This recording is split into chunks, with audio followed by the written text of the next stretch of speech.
Hey everybody, welcome back to my layout.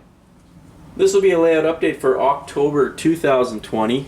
We'll take a look at the progress over the past month on the layout, as well as a minor issue I've been having with my LED strip lighting and a quick how to fix that problem. So I'm still working away on this river scene. Oh man, I just haven't been able to pull the trigger on this river. I can't get it quite the way I like it, and it's been frustrating. I don't know. I think I finally figured out what I'm going to do with it. I was originally trying to paint the tree reflection to carry it on from the photo backdrop. You see you can see the break there, and it does look good from this side. When you're viewing it, straight on, it actually looks really good. You have to look closely to see that that isn't actually part of the reflection. But if you move to the side, it looks really weird. So I think what I need to do is just make the best of the situation. I'm going to put the enamel down glossy, just on a general color like this. Get rid of the painted reflection. Let the gloss do the reflecting. And I'm gonna cut my backdrop right at the edge and just have to have a 90 there. I really wanted to do this kind of roll the backdrop out onto the river, but it just doesn't work because I know when you're gonna have a mirror finish on the surface of the river here, and then you're gonna have a matte finish on the photo backdrop, and you're gonna have this really harsh edge, and I just don't know how to blend those together. I just can't figure it out. So what I'm gonna do is just do a 90 there, and maybe I'll be able to spray airbrush some gloss kind of just lightly on the backdrop to blend that out, but we'll see how it pans out here. I'm almost ready to go.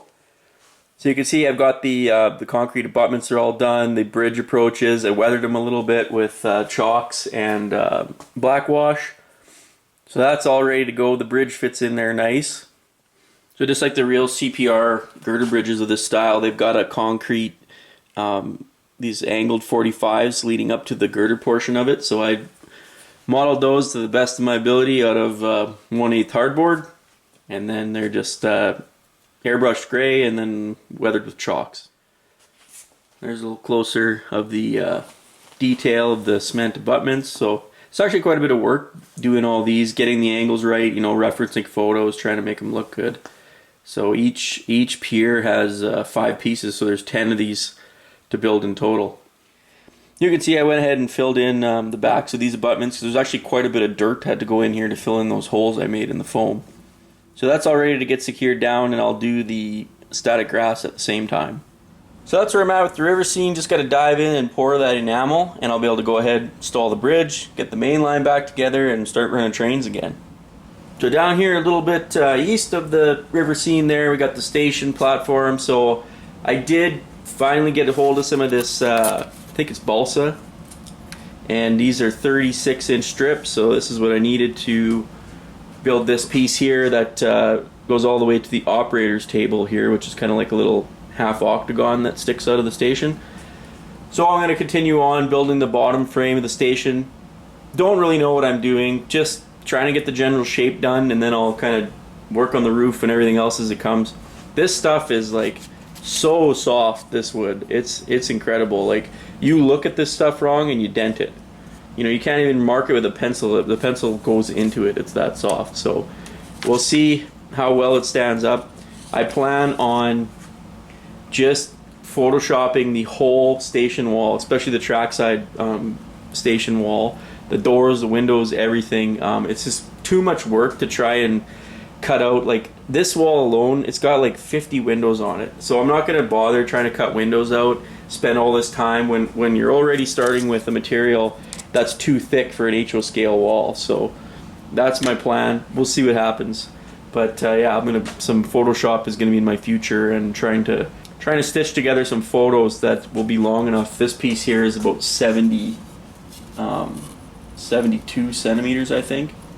So I'll have to figure out a way to Photoshop that whole thing. Should save me a lot of time and look super realistic too.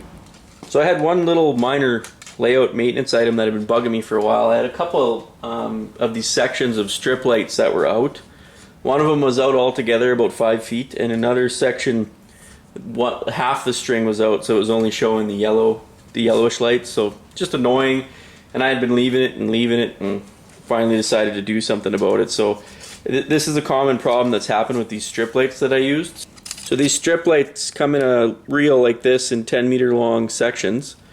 And I'll show you, we'll just go into the light here and I'll show you what happens, what fails on these things and causes them to go out. So this has happened about, I don't know, a dozen times probably since I got these lights working. So you can see this section here, this is, I don't know how often these joints are, but they're maybe every 6 feet. They've got a soldered joint where at the factory they join them together to make these longer strings.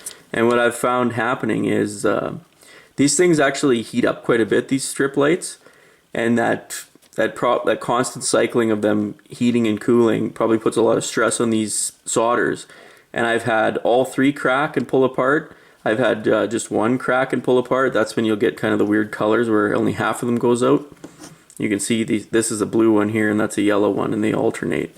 So if you lose a solder on one of these, then half the strip goes out. Or if all 3 crack, you lose the whole thing. So what I got to do is get my soldering iron and go around to each spot that's a trouble spot and go and resolder these. And that's easier said than done because these are actually hanging from the roof looking down like this. So you're using the soldering iron, you're looking up, and it's really kind of a tricky solder to make because you have gravity working against you. So what I found works the best is, well, make sure you got your safety glasses on to start with because you're below the soldering iron. You got to have your soldering iron really hot, and you'll have, I've had up to like 2 millimeter gap here where I actually had to use a little piece of wire, like a 4 millimeter long piece of copper wire, like, you know, 20 gauge or 22 gauge, and bridge the gap. And that's actually pretty tricky to do. The best thing you can do is heat up both sides kind of independently, get them both nice and warm, and then you'll be able to melt them both simultaneously. You just pull the soldering iron away at a 90-degree angle like this, and the solder will kind of drip down and bridge that gap. So strip lights are great for this kind of an application, but there are some minor issues with them, and I've definitely had my fair share of repairs I've had to make on these solders on these things. So that's all that's new down here on the layout this month, guys. It's been kind of a quiet month down here. I gotta figure out a way to find a little motivation and get going on some of these projects. Mother Nature is trying to help this week. We've been getting just slammed with snow and minus 12 and it's supposed to be minus 20 Celsius tomorrow, so that should probably help.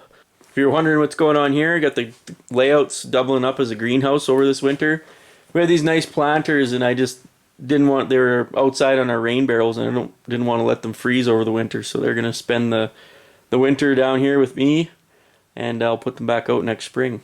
We'll see if they make it down here. It's pretty dry. So that's going to wrap up this layout update video, guys. As always, thanks a lot for watching, and we'll see you next time.